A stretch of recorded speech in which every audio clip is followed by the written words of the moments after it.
Hey, welcome back. This is Math 0965. Today we're going to do 12.2 and we're talking about logarithms. So what are logarithms? It's really no big deal. It's the reverse of an exponential, right? So recall kind of squaring numbers. So if you have like a function f of x equals x squared and you put 3 into it, you would get 9 out, right? Then compare that to g of x equals square root x, right? So if you put 9 into g of x, what do you get? Well, you get 3. So look, with this function, it goes from 3 to 9. With this other function, it goes from 9 to 3.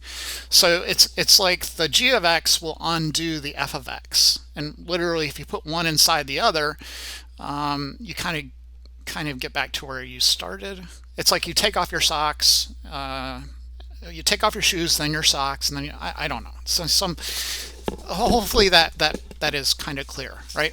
One function undoes the other one, right? So it's kind of like, do we have the same thing now with our function f of x equals 3 to the x, right? Is there some way for me to, okay, on this side of things, put 2 into this function and I get 3 squared, which is 9.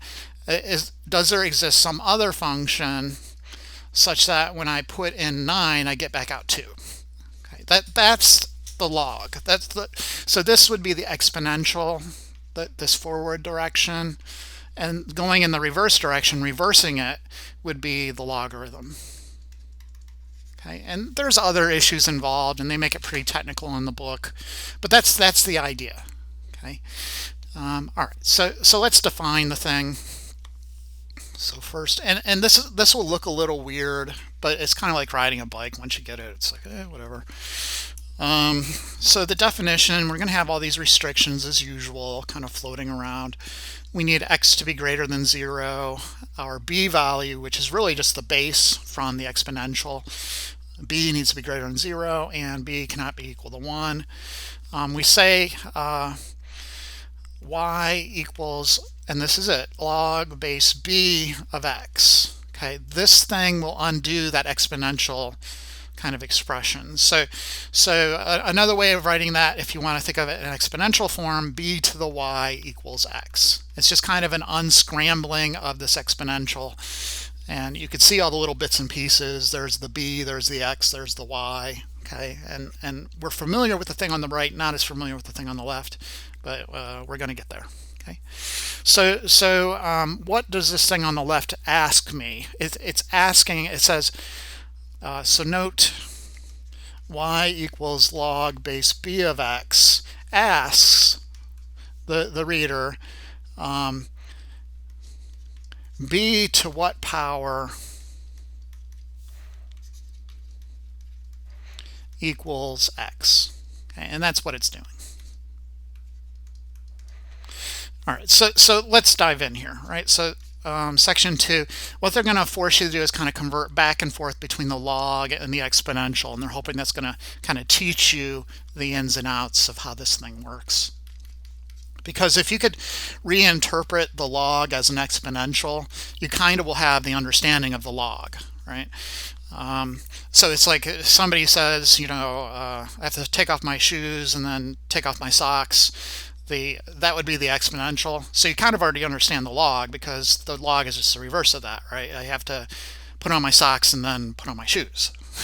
it's that easy. All right. So anyways, let's look. So I think this is in the WebAssign. I'm taking problems from WebAssign here. Sure. 3. So write the equation in the equivalent exponential form. So I have 3 equals log base 5 of 125. Okay. So how do I do that? Well, you're going to start down here. This is the base that we're familiar with from the exponential form.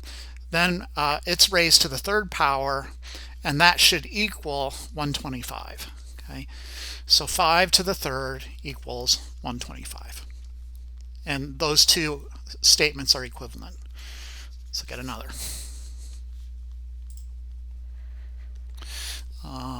2 equals log base 4 of m.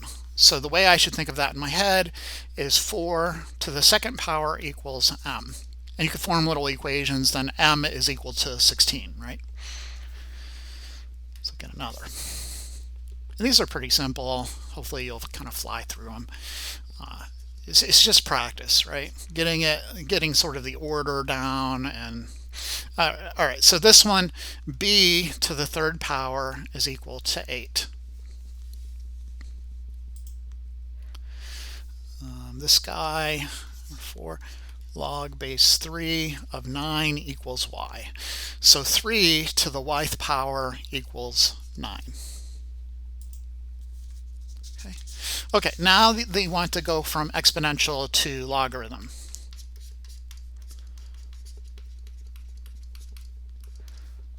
And really, I don't even overthink this. I don't really think about it too much. Like, I'm not sitting around wondering about the log and the exponential in my spare time. I just see it as procedural. You just learn it like you're learning how to ride a bike. All right, so let's look at this number 5. Now I'm going in the reverse direction, right? So 8 cubed equals 5, 1, 2. So this would be log base 8. Okay, the base of the exponential is the little number in the log. Log base 8 to the third power equals 5, 1, 2. Okay, so it's going to be, 8 to the third power equals 512.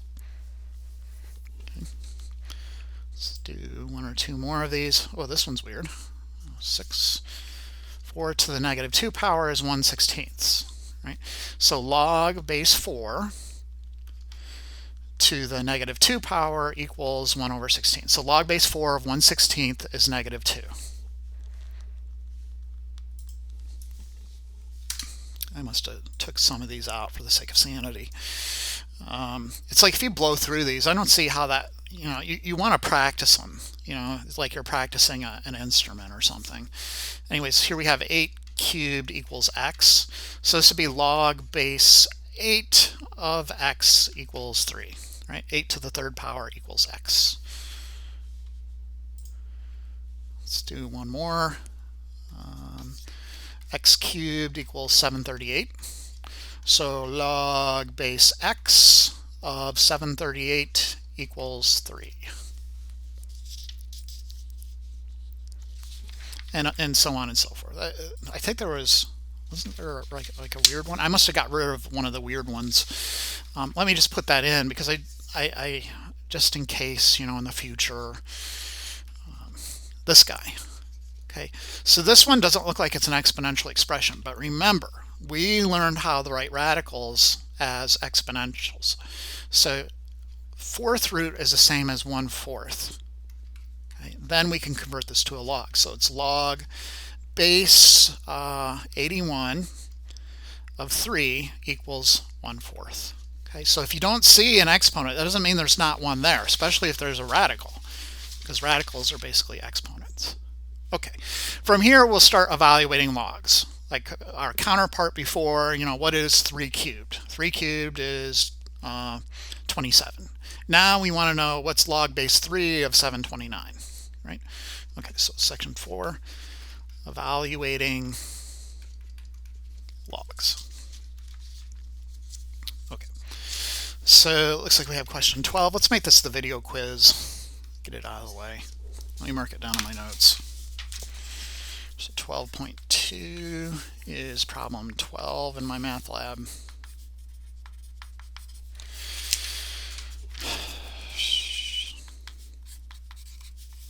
Sorry, just one second. We want log base 3 of 729, right? Okay, so what the heck is this? Log base 3 of 729. And in my brain, I'm asking myself 3 to what power equals 729? So I convert it into an exponential form in my brain. So there's a picture of my brain. And maybe my spinal column coming out of it. Getting really carried away. Here's my eyeballs are connected to it. Right? So anyways, 3 to what power equals 729? And I'm thinking maybe 5, but I'll have to check on my calculator, right? Because I don't do that number very much. 3, whoops. 3 to the fifth power, I'm saying. 243, nope. 3 to the sixth power, 729. So must be 6. This equals 6. Okay. So it's just a matter of practice, and so let's look at this one. 14.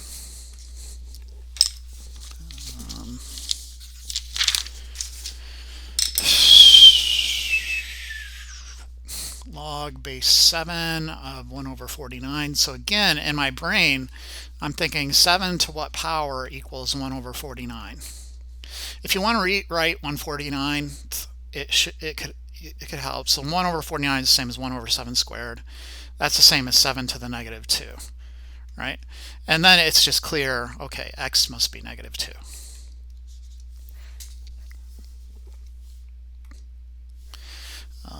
Let's look at the next guy. Log base 5 of the square root of 5. Let's rewrite that with a rational exponent, right? So 5 to the 1/2, maybe a little easier. So I'm asking myself, 5 to what power equals 5 to 1/2? Well, it's easy, it's just 1/2.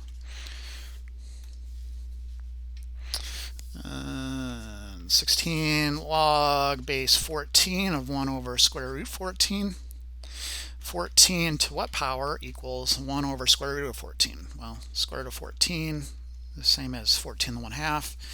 That's the same as 14 to the negative 1/2, so it must be negative 1/2. Okay, and so on and so forth, right? All right. Some common ones that you should be familiar with. This guy right here, log base 6 of 6. It's just going to equal 1 because you're asking yourself 6 to what power equals 6? Well, that's just 1. So there are some basic log properties then that we need to be familiar with. And the first one is what we just kind of saw. If you have log base whatever, we'll say b of b, that's automatically just going to give you 1. Okay, the second kind of property, if you have log base b of 1, well, what's that? B to what power equals 1? Well, 0, right? All right, so those two factoids come up over and over in applications and stuff later on in math, so you kind of have to have these memorized if you want to continue on. Section 6, we have some inverse properties. So going back to the original idea that the log is kind of the reverse of the exponential, or inverse in this case. If you put one inside of the other, they cancel each other out. So let's say I have y1 equals log base b of x, and then y2 equals b to the x. Right.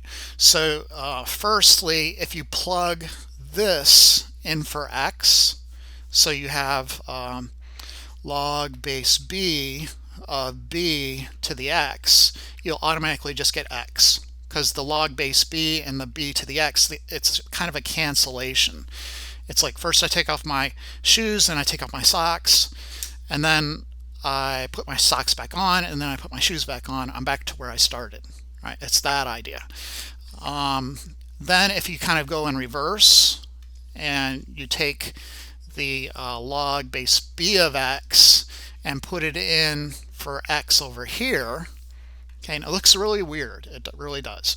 You'd have b to the log base b of x. It's the same deal.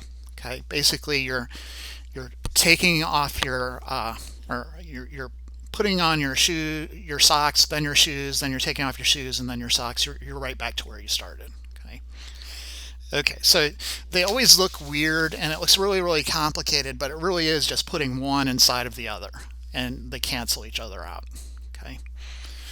Okay, so you'll probably see some of those in the homework over here. Yeah, so number 20, log base 4 of 4 to the 6, that's just going to give you 6.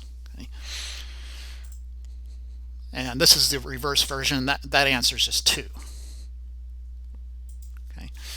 Okay, great. What's next? Graphing these things. How the heck do I graph these things? Well, the way you're going to do it is by graphing kind of the inverse along with the log. Okay, and again, the inverse of the log is just an exponential, and you know how to graph the exponentials. Okay, so let's think about it. There's two versions of the exponential, right? This is the one where the base is greater than 1. It looks like this. To get the logarithm in that case, what you're going to do is rotate about this line y equals x. And it's really just because all you're doing, if you have the table of values, is replacing the y's with the x's. You just reverse everything, which is kind of what you saw happening back in these problems, right? Instead of having, so here's your x and here's your y. Instead of having 3, 9, now you have 9, 3. So the x's and the y's reverse each other, and basically visually, if you revolve everything around the line y equals x, you get the same kind of phenomena. Okay, so the graph looks kind of weird. It looks like this. Okay, so this first graph above is y equals b to the x. This graph below is y equals log base b of x. Yeah, so let's look at, and then there's the other version, which is even weirder, just really quick. So if your base is a fraction, you would have that form. So when you rotate it about the line y equals x, and this is always kind of hard for me to draw, so I apologize up front. It's going to look kind of like this. Yeah, there we go. So this other guy then is y equals log base b of x in that version. Okay, but the first version is more typical. This first graph is more typical of what you would see. Okay, so let's do one of these. I only put one in the homework. That is so wrong. Okay, so I'm going to give you an extra one of the notes. I should make this one the video quiz, but I'm not going to be mean about it. I already gave you a video quiz. So the graphs, right?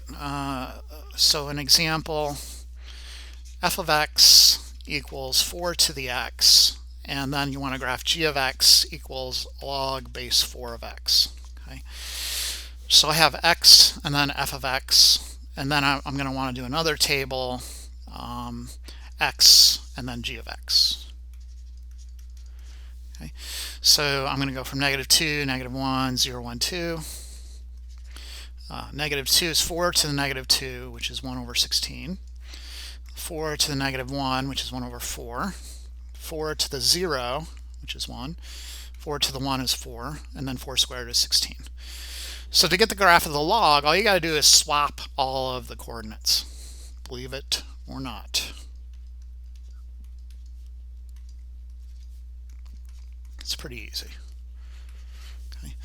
And that's equivalent to rotating about that yellow line or orange line, y equals x. Okay, so let's do that. Let's see if we can pull this off. Gonna have to go way out there. 2, 3, 4, 5, 6, 7, 8, 9, 10, 11, 12, 13, 14, 15, 16. 1, 2, 3, 4, 5, 6, 7, 8, 9, 10, 11, 12, 13, 14, 15, 16. Okay, and then I got to go back -2. So -2, 1/16, then 0, 1, then 1, 4, 4, and then 2/16. Okay, so this there's f of x. It's just an exponential growth curve. And then g of x, 1/16 -2. Then 1/4 -1, 1, 0, 4, 1, 2, 3, 4, 1, and then 16, 2. Right, so you're going to get this curve right here, like that. Okay, so if you look at it, yeah, that's it's just one is rotated along this line y equals x. Okay, so they're kind of symmetric about that line. So this guy is your f of x equals, what do we say, for the x, and this guy over here, g of x, is log base 4 of x. Okay. That question you see in my math lab, that question number 23 then is the other version, like graph number 2 up here on the right. Okay, and I'll leave that one to you. It's a little harder, but I think you can do it. Okay. Next, we worry about the characteristics of the log, just like we worried about the characteristics of the exponential.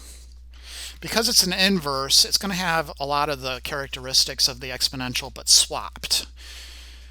Characteristics of y equals log base b of x. Okay. So first off, the domain and range are reversed. Before, the domain of the exponential was negative infinity to infinity. Now that's the range of the logarithm. The range of the exponential was 0 to infinity, so now that's the domain of the logarithm. Okay. Instead of having a y-intercept, it has an x-intercept. So you can see on my graph here is the x-intercept, and that will always be at 1, 0. Okay. Thirdly, the kind of what they look like. The more typical version is this version. Okay. And as x goes to infinity, so as you go in this direction, the y values will go up and up and up and up forever. There's no horizontal asymptote there. Okay. It does move very slowly though. So exponential is like super fast growth. The logarithm is super slow growth. Okay. And this is the case, this is the more typical case, and here b is greater than 1. But if b is like a fraction, then you have this less typical case, which looks like this. Okay. So this is when b is a fraction, in between 0 and 1. Okay. One other thing, there is now a vertical asymptote. So the exponential function had a horizontal asymptote. This function has a vertical asymptote. And again, you can't quite see it, right? It's right here. So as we go towards 0 from this direction, the y values will get super, super, super low. And super, super, super close to the y-axis, but it will never hit the y-axis. Okay, it'll just get super close to it. So the vertical asymptote is y equals, or rather x equals 0. Okay. You see on the question 24 there, then we're worried about domain, and basically for the domain of the logarithm, you have to make sure whatever goes inside of it is greater than 0. Okay. For logarithm, we need whatever's inside here must be greater than 0.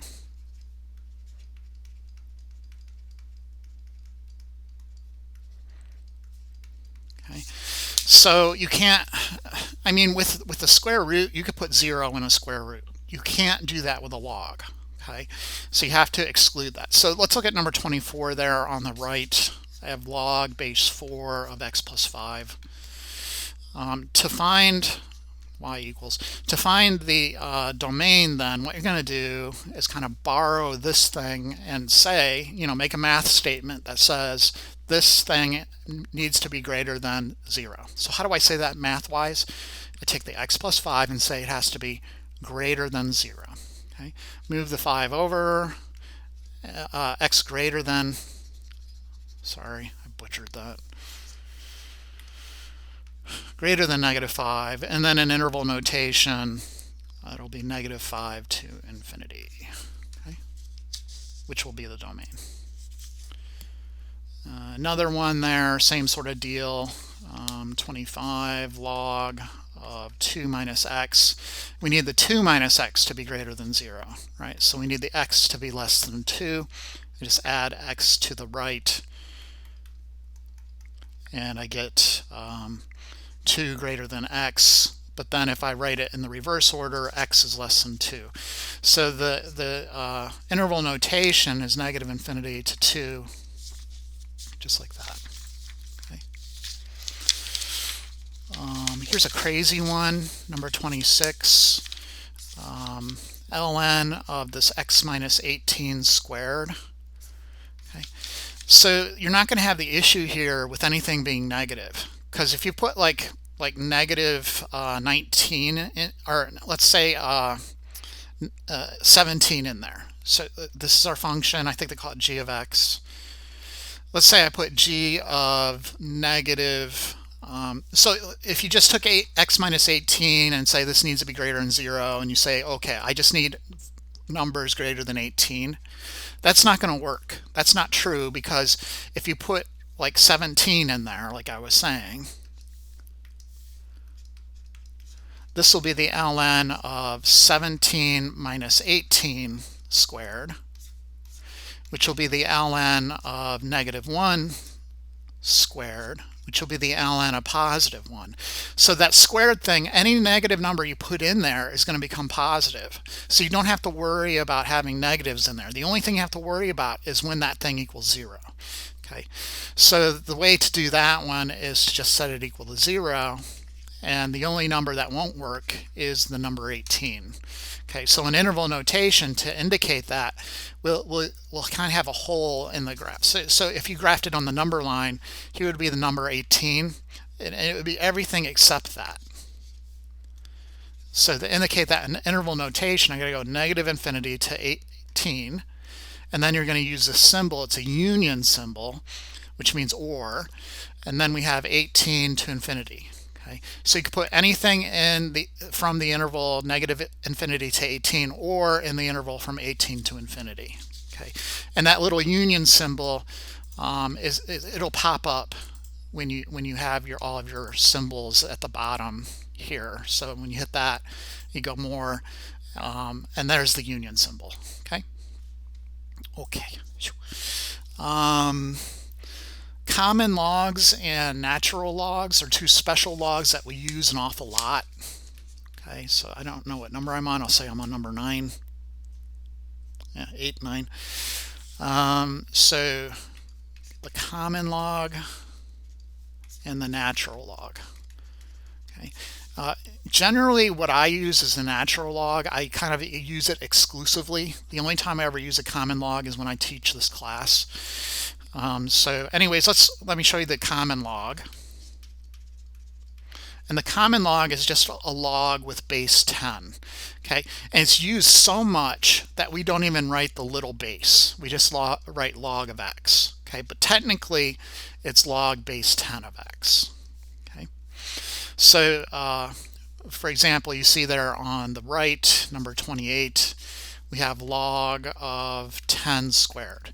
And what is that? It's basically log base 10 of 10 squared. So you're asking yourself 10 to what power equals 10 squared? That would be 2. Okay.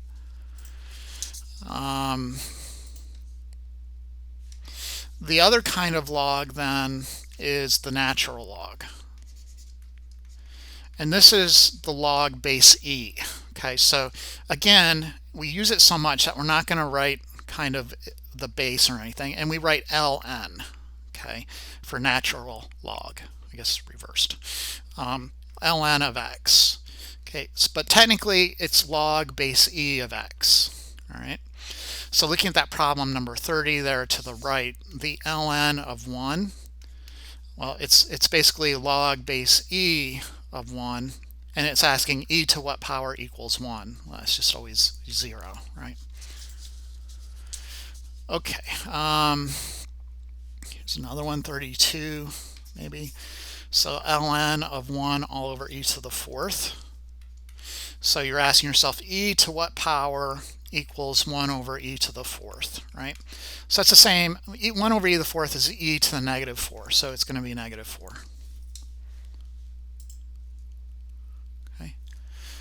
Here is one where you're doing inverses, so you're putting one inside of the other. So if you have f of x equals e to the x and g of x equals ln x, if you take this and put it in the exponent, you get e to the ln of x, which is just equal to x. So the e and the ln kind of cancel each other out. So number 33, I have e to the ln of 112.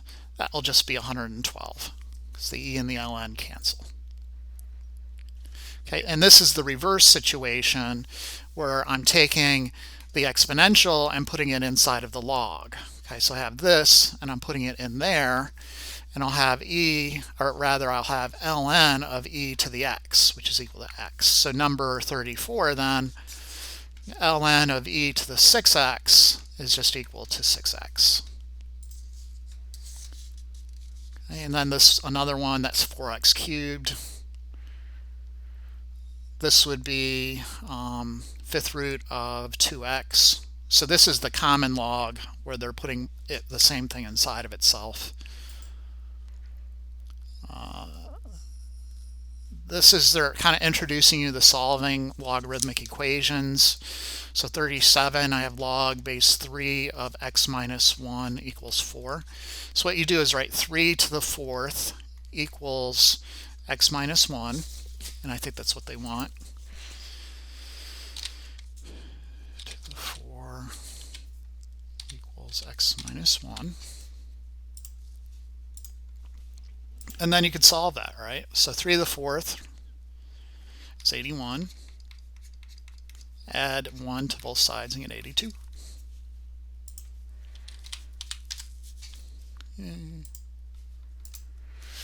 Okay, same kind of problem, number 38. 2 to the negative 5 is x. Oh, this one's weird.